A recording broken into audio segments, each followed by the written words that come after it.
The law of wearing purple. Imagine, if you will, waking one morning and choosing your attire for the day. You reach for a favorite shirt, a comfortable pair of trousers, perhaps a scarf of a particularly pleasing shade. A simple act, is it not? An expression of self. But in Tudor England, this simple act was a minefield of social and legal peril. The clothes on your back were not a matter of personal taste, but of public declaration, governed by a series of draconian statutes known collectively as the sumptuary laws. And at the very pinnacle of this fabric-based pyramid of power sat a single color: purple. To our modern eyes, it's just another shade on the spectrum. But to the Tudors, it was the color of majesty, of divinity, of power so absolute it bordered on the celestial. The dye itself, Tyrian purple, was famously extracted from the mucus of sea snails, a process so laborious and costly that its value was, quite literally, worth more than its weight in gold. To wear it was to wrap yourself in liquid wealth. And so the law was absolute. Only the king, the queen, and their immediate family were committed to wear purple silk. Not a duke, not a bishop, not the wealthiest merchant in all of London. To drape yourself in purple was to commit a form of visual treason. It was a silent, arrogant claim to a status you had not earned, an affront to the God-ordained order of things. You see, the Tudors believed society was a great chain of being, with God at the top, the monarch just below, and every other soul slotted into their proper place. The sumptuary laws were the uniform of this system. They dictated that only a nobleman of a certain rank could wear cloth of gold, or that a merchant's wife must not trim her bonnet with the same fine velvet as a lady of the court. It wasn't just about preventing the common folk from looking too grand. It was about making sure everyone knew their place instantly, on sight. It was a way of freezing the social order, of preventing the newly wealthy from buying their way into the appearance of old aristocracy. So, if you, a person of ordinary means, were to be caught wearing even a ribbon of purple silk, the consequences would be severe. A hefty fine, certainly, one that could beggar your family for a year. But more than that, it would bring public humiliation. You would be seen as an upstart, a social climber of the most vulgar sort. You had not just broken a law, you had challenged the very structure of reality. And for that, there was little forgiveness. All for the simple, innocent act of choosing a color. The law of mandatory archery. Consider your Sunday afternoon, a time for rest, perhaps a walk in the park, a meal with family. For the men of Tudor England, however, Sunday was not their own. By law, after attending church, every able-bodied man and boy between the ages of 7 and 60 was required to practice archery. Not encouraged, required. This wasn't about sport. It was a matter of national security. The longbow was the Tudor equivalent of a weapon of mass destruction. It was the machine gun of its day, a terrifyingly effective instrument of war that had secured English victories for centuries, most famously at Agincourt. A skilled archer could loose 10 to 12 arrows a minute, creating a sky-darkening storm of steel-tipped death that could decimate a charging line of French knights. But this weapon was only as good as the men who wielded it. And so, King Henry VIII, a man obsessed with England's military might, doubled down on laws that had existed for generations. He decreed that every father must provide his son with a bow and arrows by the age of 7 and teach him to shoot. He ordered that the price of longbows be capped to make them affordable. And most strangely, he passed laws actively banning other, more tempting Sunday pastimes. Imagine being fined because you were caught playing a game of football, or tennis, or bowls. These activities were deemed unlawful games, not because they were immoral, but because they were a distraction from the vital work of archery practice. The rhythmic thud of arrows hitting the butts, set up in every village and town, was to be the only sound of a Sunday afternoon. I often wonder about the sheer mundanity of it. The tired farmer, after a long week in the fields, having to trudge to the green and loose arrows until his arms ached. The young boy, longing to kick a pig's bladder around with his friends, forced instead into the rigid discipline of the bow. It was a law that reached into the very heart of a man's leisure time, turning his day of rest into an extension of his duty to the state. It was a constant, weekly reminder that your body was not your own. It was a weapon in the king's arsenal to be kept sharp and ready at all times. To neglect your practice was to neglect the defense of the realm itself, a truly peculiar and deeply English form of patriotic duty. The law against scolding women. In the quiet, often claustrophobic world of a Tudor village, a person's reputation was everything. It was a currency more valuable than coin. And the most common threat to that currency was gossip, the whispered word, the shared rumor, the public accusation. While men might settle their disputes with fists or daggers, the domain of social power for many women was the tongue, and the Tudor patriarchy found this terrifying. They believed that a woman's words, if left unchecked, could unravel the very fabric of social order. A woman who spoke too freely, who argued too loudly, who gossiped about her neighbors or, heaven forbid, challenged her husband's authority, was deemed a scold. And for this crime, there was a punishment of unique cruelty and psychological terror: the scold's bridle. It was also known with chilling accuracy as the brank.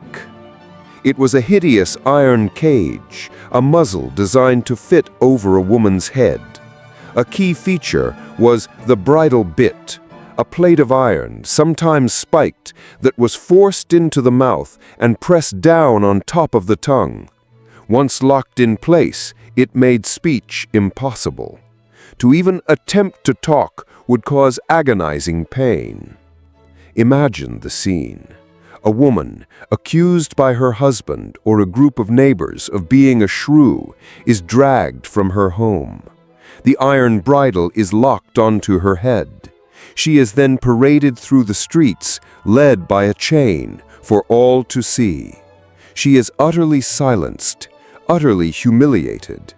Her supposed weapon, her voice, has been physically and symbolically crushed. The pain and the shame were the point, of course. It was a public spectacle, designed as a warning to all other women. This is the price of speaking out of turn. What I find most unsettling about the scold's bridle is its targeted nature. There was no equivalent punishment for a gossiping or argumentative man. This was a tool designed specifically to enforce female silence, to punish women for transgressing the narrow boundaries of acceptable behavior. It was the physical manifestation of a deep-seated fear of female power. It tells us that in Tudor England, the most dangerous thing a woman could possess was not a knife, nor poison, but a sharp tongue and the courage to use it. A truly dreadful thought. The law of boiling poisoners. Of all the ways to die in Tudor England, and there were many, most of them unpleasant, few could match the sheer, calculated horror of being boiled alive. This was not a punishment born of ancient barbaric tradition. It was a new and terrible invention, signed into law by Henry VIII in 1531 for a very specific crime: murder by poison. The case that prompted this dreadful law was that of Richard Roos, a cook in the household of the Bishop of Rochester. In February 1531, he was accused of adding a white powder to a large pot of pottage or porridge that was being served to the bishop's household and the local poor. The bishop himself did not eat the porridge and was unharmed, but many who did became violently ill, and 2 people died. Poisoning was seen as a particularly heinous crime. It was cowardly, it was secretive, and it struck at the very heart of domestic trust. A man could guard against a dagger in a dark alley, but how could he guard against the food on his own table? For a king like Henry VIII, who lived in constant fear of assassination, the idea of a poisoner in a powerful man's kitchen was intolerable. It was a threat that had to be met with a punishment so terrifying, so unforgettable, that no one would ever dare attempt it again. And so the act was passed. Poisoning was reclassified as high treason, and the mandatory sentence was death by boiling. Richard Roos was the first to suffer this fate. He was taken to Smithfield in London, chained to a post, and publicly lowered again and again by a gibbet into a cauldron of boiling water until he was dead. The chroniclers of the time note that it took him over 2 hours to die. This punishment was a piece of brutal theater. It was a message. The poisoner worked with water, using it as a medium for their secret evil. The state would therefore use water as its instrument of public vengeance. The slow, agonizing nature of the death was a deliberate mirror to the slow, agonizing death of a poison victim. It was a law that sought to fight fire with fire, or rather, poison with boiling water. It remains one of the most gruesome examples of Tudor justice, a chilling reminder of how a paranoid king's fears could be written into law with scalding, deadly ink. The law to preserve the woods. We often picture Tudor England as a green and pleasant land, a sprawling expanse of ancient forests and rolling hills. And while that was true, the Tudors were also facing an environmental crisis. The great forests of England were shrinking at an alarming rate. Wood was the single most important resource of the age. It built their houses, it built their ships, it fueled their fires, and it was the backbone of countless industries, especially the voracious iron-smelting forges. The Crown, and particularly the Navy, grew deeply concerned. The mighty oaks that built the warships of the Tudor fleet, the very walls that defended the realm, were being felled for common firewood or to make way for farmland. In response, a series of laws were passed throughout the 16th century, most notably the 1543 Act for the Preservation of Woods, which stands as one of history's earliest attempts at environmental legislation. What makes this law so peculiar to our modern sensibilities is its specificity. It wasn't a blanket ban on chopping down trees. Instead, it was a complex piece of resource management. The law dictated that when a woodland was coppiced, that is, cut down for timber, the landowner was legally required to leave a certain number of mature, standalone, or teller trees standing per acre. For every acre of felled wood, 12 mature oak trees had to be left untouched. If the wood was not predominantly oak, then 12 other suitable trees, like ash or elm, had to be preserved. Furthermore, the law stipulated that the entire area had to be fenced off for a period of 7 years after being cut. Why? To protect the new growth, the young saplings, from being eaten by wandering livestock. A simple cow or a herd of deer could destroy a future forest in a single afternoon. Imagine being a landowner, a farmer, simply trying to manage your own property. You were now bound by law to count your trees, to select specific ones for preservation, and to invest in miles of fencing, all for a future benefit you might not even live to see. It was a remarkable piece of long-term thinking, a law that looked not just to the next harvest, but to the next generation of warships. It tells us that the Tudors understood, perhaps better than we sometimes do, that a nation's strength grew not just from its armies, but directly from its soil and its trees. A truly forward-thinking, if rather bossy, piece of legislation. The law against unlawful games. In the mind of the Tudor state, an idle subject was a dangerous subject, and an idle subject playing the wrong kind of game was even worse. We've already seen how archery practice was a matter of national defense, but the laws went further than simply encouraging the bow. They actively sought to stamp out its rivals. A 1541 law by Henry VIII, titled An Act for the Maintenance of Artillery and the Debarring of Unlawful Games, laid this out in stark terms. It declared that no man of the laboring class could play at the tennis, dice, cards, bowls, clash, quoiting, logating, or any other unlawful game out of Christmas. During the 12 days of Christmas, a brief period of misrule was permitted. For the other 353 days of the year, these pastimes were illegal. The reasoning was twofold. Firstly, as we know, these games were a direct distraction from the far more important practice of archery. Why would a young man spend his Sunday afternoon perfecting his aim when he could be having a far more exciting time playing football, a wild, often violent village-wide brawl with few rules, or gambling his meager wages away on a game of dice? Secondly, these games were seen as breeding grounds for social ills. The tavern, where men would gather to play cards and dice, was a place of potential sedition, drunkenness, and debt. The bowling green was a place of idleness. These were not productive activities. They did not forge good soldiers or diligent workers.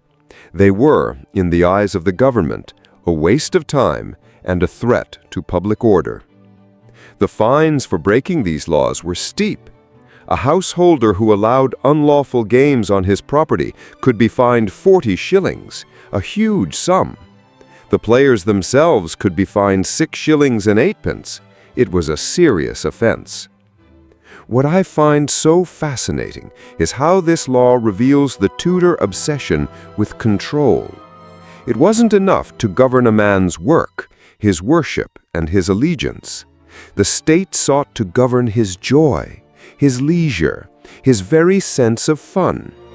It is a reminder that in this hierarchical world, even a simple game was not just a game.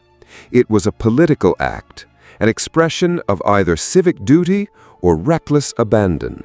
And the Tudors, ever watchful, were determined to ensure it was the former. The law on beggars and vagabonds. The Tudor period was an age of immense social upheaval. The dissolution of the monasteries had swept away the traditional safety net for the poor, and changes in agriculture were forcing thousands of people off the land.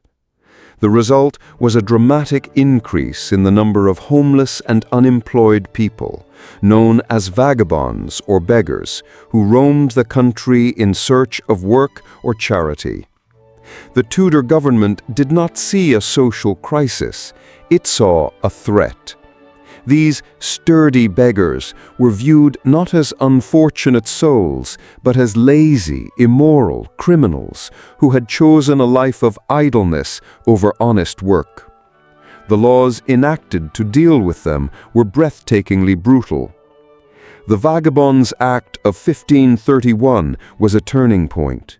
It made a distinction between the impotent poor, the elderly and the sick, who were granted licenses to beg in their home parishes, and the sturdy beggars, who were deemed able-bodied. If you were caught begging without a license, the punishment was swift and savage. You were to be tied to the back of a cart, stripped to the waist, and whipped till your body be bloody. Then you were forced to take an oath to return to your place of birth or wherever you had last lived for 3 years and put yourself to labor. Think about that for a moment. The state's solution to poverty and unemployment was not to provide relief, but to inflict excruciating pain and public humiliation. It was a policy based on terror. The sight of a man or woman's back, flayed and bleeding, was meant to be a deterrent to anyone else considering a life on the road. Later laws under Henry's son, Edward VI, would become even more extreme, decreeing that a vagabond could be branded with a V on their chest and forced into slavery for 2 years. While this was soon repealed for being too harsh even for the Tudors, the principle remained. The poor were not to be pitied, they were to be punished. It is a dark and uncomfortable aspect of the Tudor world, a reminder that for all the splendor of the court, life for those at the bottom was precarious, and the law was not their friend, but their tormentor. The law on witchcraft. Before the great witch hunts of the 17th century, there was the Tudor prelude. The 16th century was an age steeped in superstition, a time when magic, both benevolent and malevolent, was considered a very real force in the world. For much of the early Tudor period, it was a matter for the church courts. But in 1542, under Henry VIII, that changed. The Act Against Conjurations, Witchcrafts, Sorcery, and Enchantments made witchcraft a felony, a crime to be tried in the common courts. This was a significant shift. It moved witchcraft from the realm of religious error into the realm of secular crime, a direct offense against the king's peace. What's peculiar about this first major witchcraft law is what it focused on. It was less concerned with the idea of devil worship, which would dominate later panics. Instead, it was remarkably practical. The act made it a capital offense to use witchcraft to find treasure, to cause a person to be wasted, consumed, or destroyed, or to use magic to provoke unlawful love. It also outlawed the pulling down of Christian crosses, a common feature in certain folk magic rituals. You can see the anxieties of the age written directly into the law. The fear of treasure hunters using divination to dig up someone's property. The fear of a neighbor using a curse to make your cattle sick or your children die. The fear of a love potion disrupting the carefully arranged marriages that held the social order together. This law was actually repealed by his son Edward VI, but Elizabeth I would enact a new, even more comprehensive one in 1563. Under her law, it was still a capital offense to use witchcraft to cause a death. However, for lesser forms of magic, like casting a spell to injure a person or their goods, the punishment for a first offense was a year in prison and 4 appearances in the pillory, A second offense was death. It was a legal framework that took the village squabble and elevated it to a matter of life and death. A failed crop, a sudden illness, a curdled batch of milk, all could now be seen through the sinister lens of witchcraft, and the law stood ready to turn suspicion into a death sentence. It was a dangerous and paranoid world to navigate. The law of royal supremacy. Of all the laws on this list, none had a more profound, earth-shattering, and deeply personal impact on the people of Tudor England than the Act of Supremacy of 1534.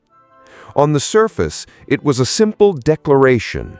The king, Henry VIII, was now the supreme head on earth of the Church of England. But the implications of this were staggering. For 1,000 years, the people of England had looked to the Pope in Rome as the final authority on all spiritual matters. The Church was a vast, international institution that transcended borders and kings. It governed baptism, marriage, confession, and the ultimate fate of one's immortal soul. Now, with the stroke of a pen, all of that was swept away. The spiritual leader of the nation was a portly, temperamental monarch with a desperate need for a male heir. To enforce this, the Treason Act was updated. It was now an act of high treason, punishable by a gruesome death to deny the royal supremacy. It wasn't enough to simply stay quiet. Oaths were administered across the land, forcing prominent subjects to actively swear that they accepted the king as the head of the church. To refuse the oath was to condemn yourself. This is what makes the law so bizarrely intrusive. It was a law that attempted to legislate belief. It sought to reach inside a person's mind, into their very soul, and command their conscience.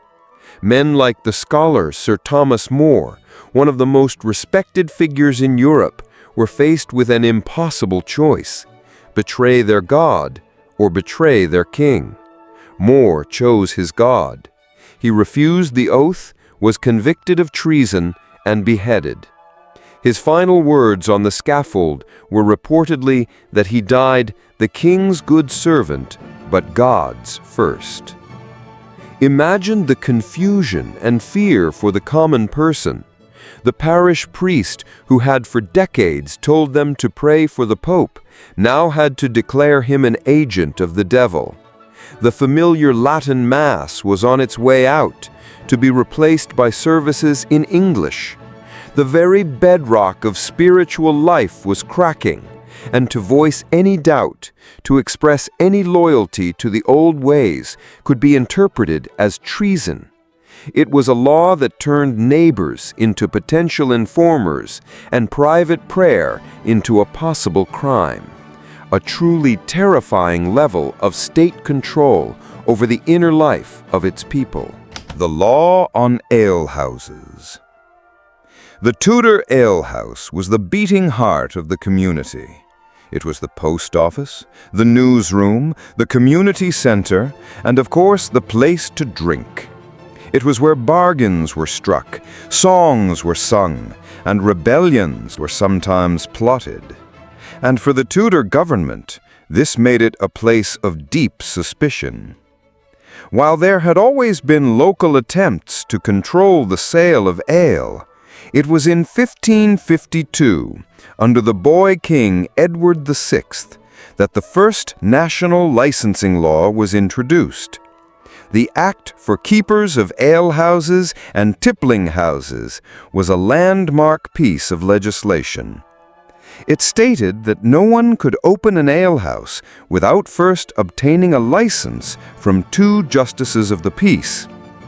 To get this license, the alehouse keeper had to enter into a recognisance, a sort of legal bond. They had to swear an oath and put up a sum of money, promising to maintain good order in their establishment. Specifically, They were forbidden from allowing unlawful games, as we've seen, and they were responsible for preventing excessive drunkenness and disorder. If they broke the terms of their license, they forfeited their bond money and could be put out of business. This was a revolutionary idea. It was the beginning of state-controlled licensing as we know it today. But its motivation was pure Tudor control. The preamble to the Act complains of the intolerable hurts and troubles to the commonwealth of this realm caused by the multitude of such houses. The government saw them as dens of iniquity, places where idle men wasted their time and money, and where dangerous ideas could spread. By controlling who could open an alehouse, the justices of the peace, who were, of course, the local gentry loyal to the crown, could ensure that only respectable men ran these vital community hubs. They could use the licensing system to gather information and to keep an eye on potential troublemakers. So, the next time you see a pub with the date Est 1550 on its sign, remember that its existence is tied to this peculiar law. A law born of a deep-seated mistrust of the common man and his tendency to drink, play, and talk freely. It was an attempt to tame the wild spirit of the English alehouse, and to ensure that even in their cups, the subjects of the crown were kept in good order. The law on killing crows. Our final law is perhaps the strangest of all. It is a law that declared war on wildlife, a statute that conscripted the entire population into a state-mandated pest control service. In 1532, the government passed the Preservation of Grain Act, which was less about preservation and more about systematic extermination. The act compiled a list of what it deemed vermin and noisome fowl that were destructive to the nation's crops. The list was extensive: crows, rooks, choughs, kites, jays, starlings, and many more. The law declared that these creatures were enemies of the state, and it was the civic duty of every parish to destroy them. But it didn't just encourage this, it legislated it. The law mandated that every town, village, and parish in the land was required to provide and maintain a large net for the catching of crows, rooks, and choughs. Every single person in the parish was required, upon a summons from the local constable, to turn out and assist in the destruction of these birds. Think of it. A government decreeing that you must stop your work, leave your home, and spend the day trying to catch crows in a giant net. It sounds like something from a surrealist play, but it was the law of the land. Furthermore, the law established a bounty system. Church wardens were required to pay a certain amount from the parish funds for the heads of various pests. A penny for every 3 crow heads, for example. This created a bizarre micro-economy, where a young boy could earn a few pennies for his family by becoming a proficient hunter of jays or a destroyer of raven nests. This law speaks volumes about the precariousness of Tudor life. The harvest was everything. A failed crop meant hunger, starvation, and social unrest. The government saw the flocks of birds feasting on the fields of grain as a direct threat to the stability of the realm. Their solution was not subtle. It was total war. It was a law that pitted the entire human population of England against its avian neighbors, commanding them, under penalty of a fine, to kill on behalf of the king. A truly bizarre and ultimately futile attempt to command the natural world itself.